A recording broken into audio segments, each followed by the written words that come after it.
మిగతా అన్నీ వస్తుంటాయి పోతుంటాయి.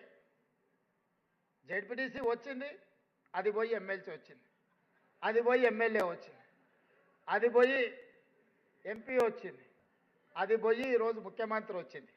నా హోదా నా పదవి మారొచ్చు, కానీ మీకు నాకు ఉన్న అన్నదమ్ముల అనుబంధం అనేది శాశ్వతం.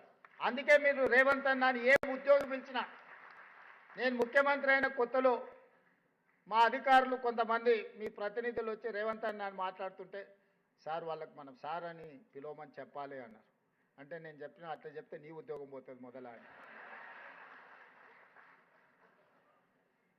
సార్ అనో దొర అనో పిలిపించుకుంటే పిలిచేటోడు మనసులో అనుకుంటాడు దొరుకుతావు కదా బిడ్డ అని. అన్నాన్ని పిలిచిండంటే అది ఇష్టంతోనో ప్రేమతోనో పిలిచిన పిలుపు. నాకు అదే ఇష్టం. మీ